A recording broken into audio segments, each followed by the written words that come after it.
Okay, for this next video lecture, this is about financial statements. Okay, so we will define the term.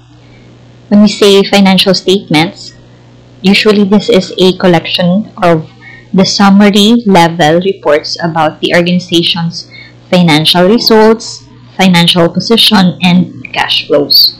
So in our FS or financial statements, this is where we can see our statement of financial position, which is our balance sheet, our statement of financial performance or income statement, as well as cash flows.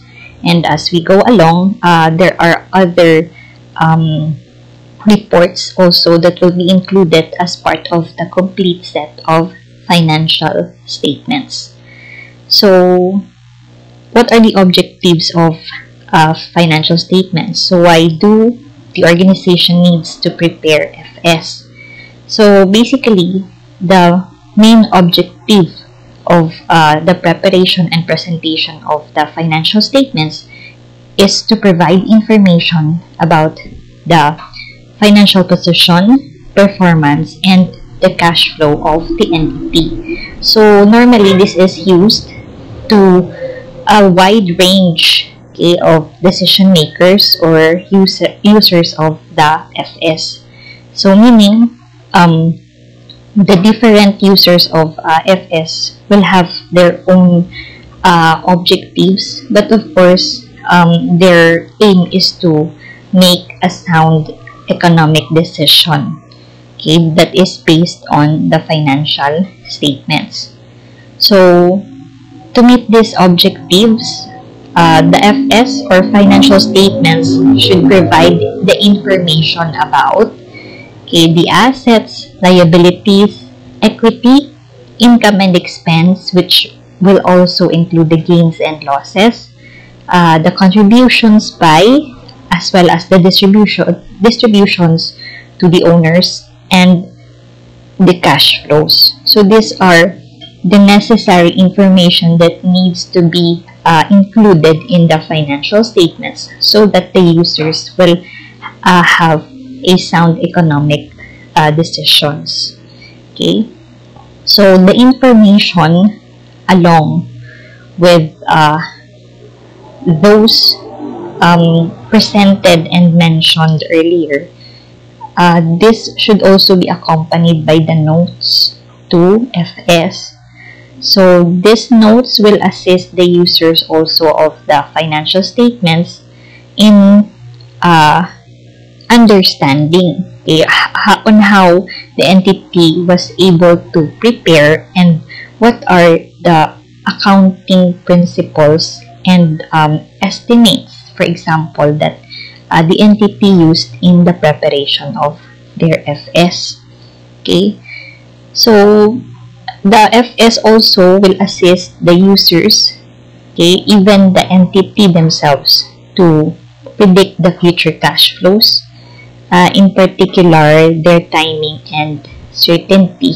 Okay, so this is how important FS is, okay, in an entity as well as in the different users or decision makers. Okay, so we've mentioned earlier about the complete set of financial statements. So in International Accounting Standards 1, so this sets out the overall requirements for the presentation of the financial statements. This also includes the guidelines for their structure as well as the minimum requirements for the content of our FS. So it requires the entity to present also the complete set of FS. So this will be prepared at least annually, and if possible, it should be presented with comparative amounts. Comparative amounts meaning balances from the previous year and the current year. Okay, so a complete set of our FS includes the following. So these are the financial reports that should be prepared okay, and compiled to be considered as complete set of financial statements. So the first financial report is, of course, our statement of financial position. So this is our balance sheet. Second is the statement of profit and loss and other comprehensive income. Okay, so this is your income statement. Another is the statement of changes in equity. Okay, so this summarizes the capital account of the entity.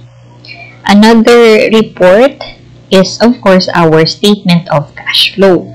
So this is where you can see the cash in and out, or the sources of the cash and how it was spent, okay, during a particular period by the entity, okay, in order for us to determine the ending balance of our cash account.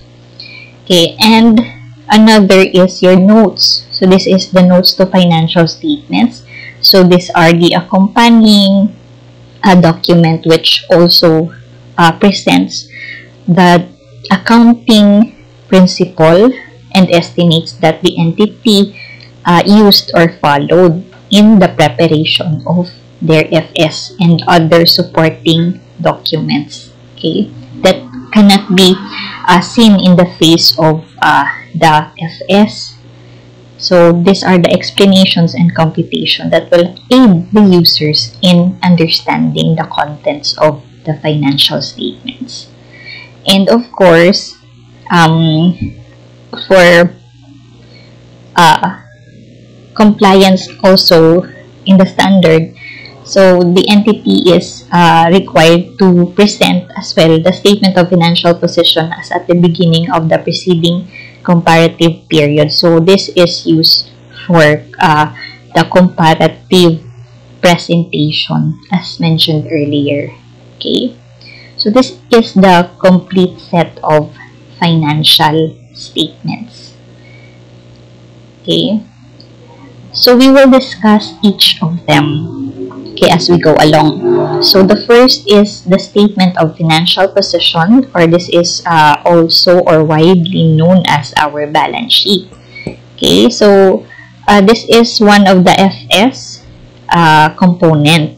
So of course, if you could still remember in our previous video lecture about the worksheet, so there we have also prepared the balance sheet. Okay, but this time this is the suggested format.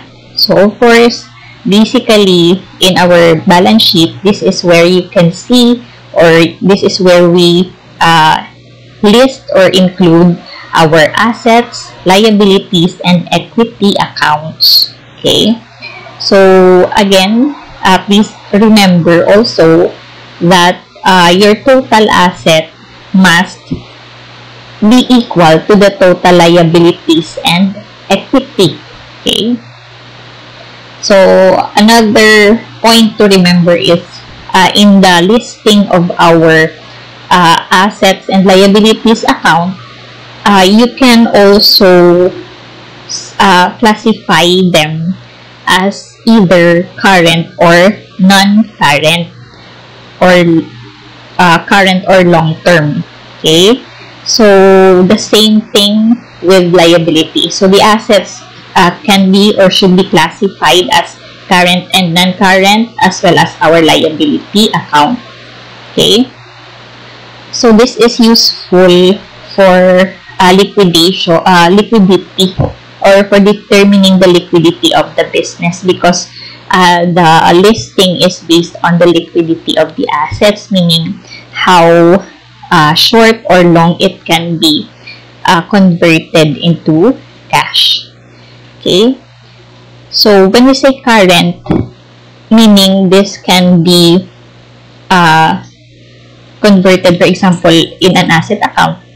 This account is can be converted into cash easily or within 1 year, while non-current assets are those assets which are used by the entity for more than 1 year or 1 period. Okay, and the same thing also with our liability. So for liabilities, for it to be classified as current, meaning these liabilities are payable within 1 year. Okay, and non-current are payable for more than 1 year. Okay, so the balance sheet, again, as mentioned earlier, so this is where we present our assets, liabilities, and equity accounts. Okay, so we have also the format, okay, in the presentation of our balance sheet. So you can use either the account form or the list form. Okay, so either way, this is still acceptable. Okay, so we have here an example for account form. In an account form, if you could notice, by the way, before we discuss the format, you should also take note of the importance of our heading, just like in our worksheet last time. So this is to identify what type of report is being presented and what period is being covered.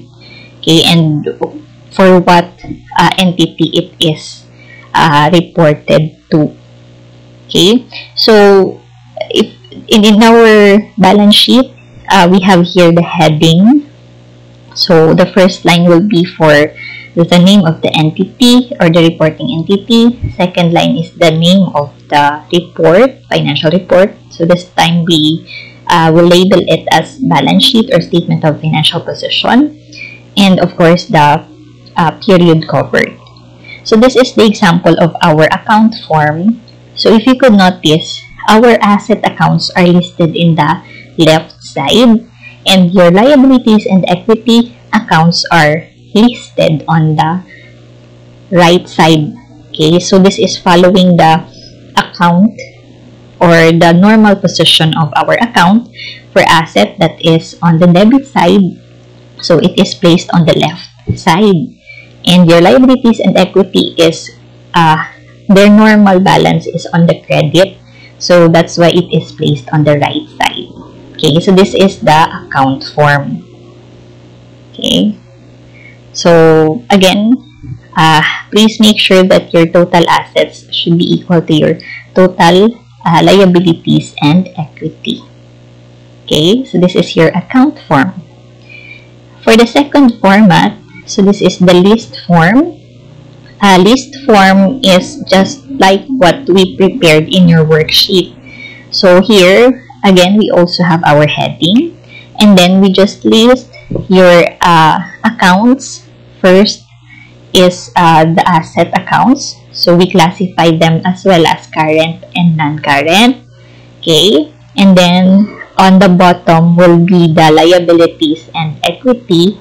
So your liabilities and equity again are also classified as current and non-current. So this is the list form. So you just list in one line all the accounts from assets to equity accounts. But again, our total assets should always equal to our total liabilities and equity. Okay, so that is our two format for the presentation of your balance sheet. Okay, so that is for the first financial report in the financial statements. So we go now to the second report, which is the statement of profit or loss and other comprehensive income, or this is also widely known as our income statement. Okay, so I know you are familiar of this report already because we also prepared this in our worksheet. Okay, so income statement, this normally shows the entity's operations and financial activities. Okay, so what we include in this report is the revenues and expenses, okay, of the entity. So this is where we can see what are the sources of the revenues depending on the nature of the business, okay, of the entity is taking. So aside from our expenses, we can also see here the profits and losses that was generated during a period. Okay, so basically this presents the operating results of the entity, because this is where the generation of income and how expenses, or what are the spending of the entity are. Okay, so this is for the income statement. Just like in our balance sheet, our income statement also has a format. Okay, so you can choose either of these two formats as well. So for income statement, we have actually this presentation relates directly to the to how the expenses should be presented. Okay, the expenses in our income statement can be presented according to their nature or to their function. Okay, so we will discuss each of these types of presentation of our expenses. For the income statement, where we will present our expenses according to the nature or their nature. So here,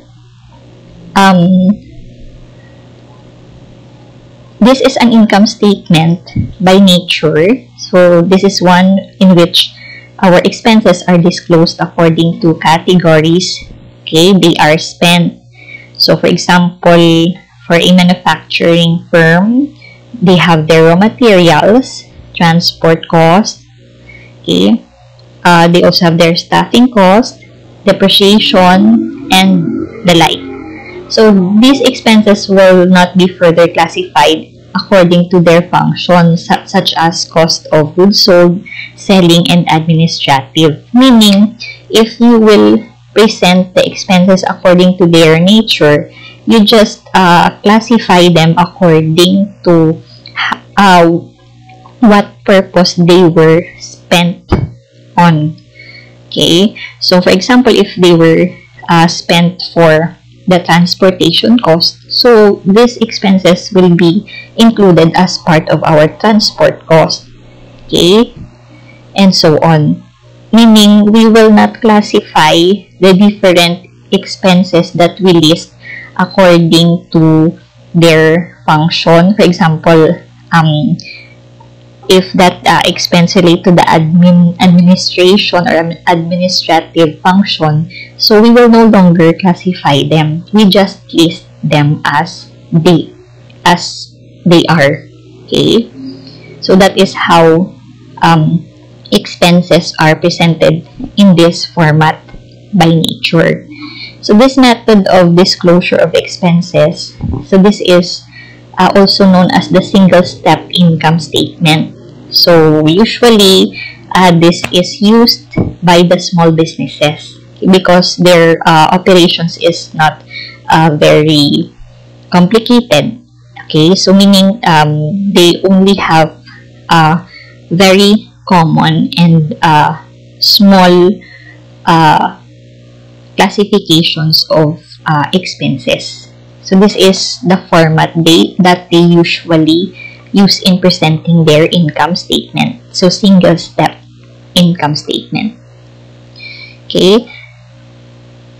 So however, in this case, if the entity is using this format, so the only setback is this method cannot be used to calculate the gross profit, okay, in the income statement. Gross profit is the profit after deducting from the revenues the expenses that are directly related to the operations of the entity. Okay, for example, if the entity is a manufacturing firm, so from their revenues, cost of goods sold is our expense account that will be deducted from the revenues to get to our gross profit. And if, for example, if the entity is a service type concern, so the direct expenses are the cost of services. So this expense will be deducted from the revenues to get our gross profit. But again, using our single step income statement or income statement by nature of expense, so in this case, we cannot compute the gross profit. So this is our example. Okay, so again, please include the heading. Okay, so that is very important. So that's why we are emphasizing it. Okay, so if you could see in the example or in the illustration, so revenues are listed first, and then all the expenses are just listed according to their nature. So we just list them as salaries, utilities, miscellaneous, depreciation, and we just get their total and deduct that from the revenues to get our profit or loss. Okay, so if you could notice, this is very simple. That's why it's called a single step income statement. So in the presentation, you cannot see there an item related to gross profit. So that is what we are talking about. Okay, so this is for the income statement by presenting the expenses according to their nature. So we go now to the second format, income statement, where we present our expenses according to their function. Okay, so here in this case, the items that we have listed as expenses will be classified according to their function. Okay, so this method allows the entity to calculate their gross profit as well as their operating profit within the income statement. So this is this is just the opposite of the first format. So here, this is called as the multi-step format of income statement, because you have to go through different levels of profit or income before we get to the profit or loss or the bottom line. Okay, so this is the example. Okay, so again, we will have our heading. Okay, and then revenues are listed first, and then your cost of services. So because in our example, we are using the service type of business, so their direct cost or expense is cost of services. So here, we will deduct the cost of services from our revenues to get your gross profit. After our gross profit, so this is when we will list our other expenses. So for the administrative expense, this will include the depreciation and salaries. Okay, so we just combine it in one item, or you can also present it as having the heading of administrative expense and then list salaries expense and depreciation expense and other administrative expense. Okay, then lastly is our miscellaneous expense. So this is how your income statement by presenting the expenses according to their function is prepared. Okay, so you see here the multi-step profit before we go through the bottom line profit or loss.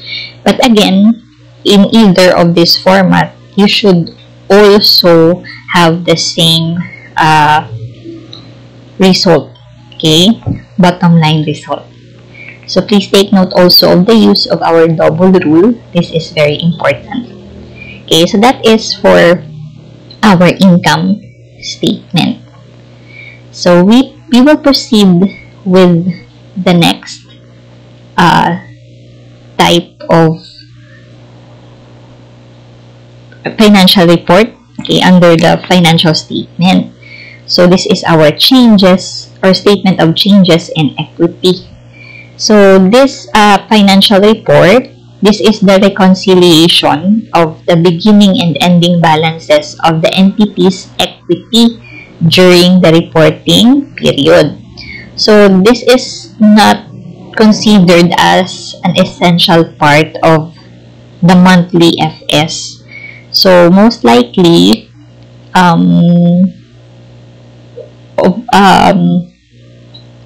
in other cases, some may not include it. But however, since the standard requires this financial report to be included as part of the complete set of FS, so we still have to prepare this report.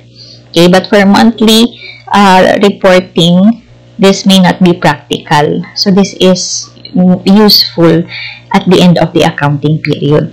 Okay, so in this financial report, we will start by including the beginning equity or capital balance, and then we will adjust it, or we will add or deduct some items.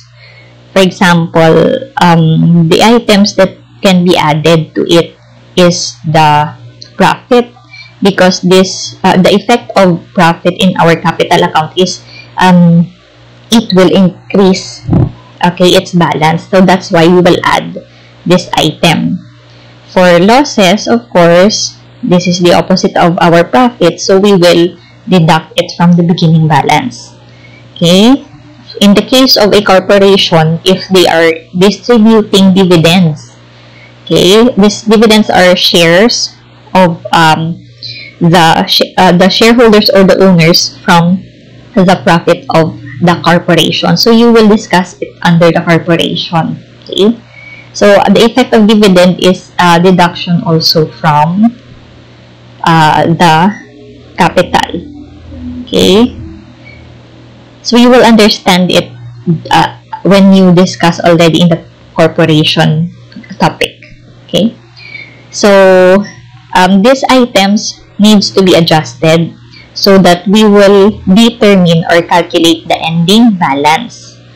Okay, please take note also that the ending balance from our statement of changes in equity will be forwarded in your balance sheet. This is the ending balance, or the balance that you can see in the capital account or equity section of our balance sheet. Okay, so this is where we get the balances. Okay, please take note of that. So your income statement result will be included in the statement of changes in equity as part of the adjustment. Okay, this is how the different financial reports are interconnected in the financial statements. Okay, so again, the ending balance of our equity or capital account from the statement of changes in equity, this will be forwarded in your balance sheet to be used as the equity or capital balance. Okay, so how do we calculate our ending balance? So just like what we have mentioned, so beginning balance plus your net income minus the dividends or losses. Okay, and we will also add or deduct other changes that affects our equity account to get your ending equity balance. Okay, so what are the contents of our statement of changes in equity? Okay, so here are the transactions that most likely appear or affects our equity account. Of course, as mentioned, the net profit or loss, the dividend payments, proceeds from the sale of stock, this is under the corporation also. Treasury stock, corporation also. Gains and losses recognized directly in equity. So depending on, gains will increase our equity, losses will decrease it. Okay, effects of changes due to errors. So depending on the effect of the error, if it will have the effect of deducting our capital or adding it. Okay, and of course, the effects of changes in the fair value of certain assets, which have the effect as well in your capital account. So these are the common transactions that most likely affect the equity or capital account. Okay. So how do we present our statement of changes in equity? So the statement of changes in equity is most commonly presented as a separate statement. Okay, but the entity can also add another financial statement. I mean, to add this to another financial statement. But normally in practice, this is prepared separately. Okay, so it is also possible to provide expanded version of this statement which disclose the various elements. For example, the entity could separately identify the par value of common stock. This is in the case of the corporation, okay, which affects the equity or capital accounts. Okay, but for this illustration, we will use the simple format. Okay, so if you could notice here, heading is also included. Okay, because we are preparing a financial report. Okay, so following the format that is presented earlier, so we will start with the beginning equity balance, and then we will add the profit. Okay, so we will get the total, and then in our example, we use the data from the worksheet that we have before. Okay, please take note also. Okay, so we will deduct the withdrawal. Okay, and then that will be our ending equity balance. So if you could notice, our ending equity balance is 1,430,000. So as mentioned earlier, this will be the balance that we will forward in your balance sheet. So we will check if that is also, okay, by the way, before we go to our balance sheet, your profit and loss is, your profit from the income statement is 260,000. So this is what we also add, okay, in the beginning balance. Please take note of that. Okay, so we will check in our balance sheet if the balance is indeed 1,430,000. Okay, so you see there. Okay, so this is the same balance from the statement of changes and equity. Okay, please take note of that. Okay, so that is for our statement of changes in equity. So we will divide the discussion into two parts. So this will be for the first part. Okay, so we will have our next discussion in another video lecture.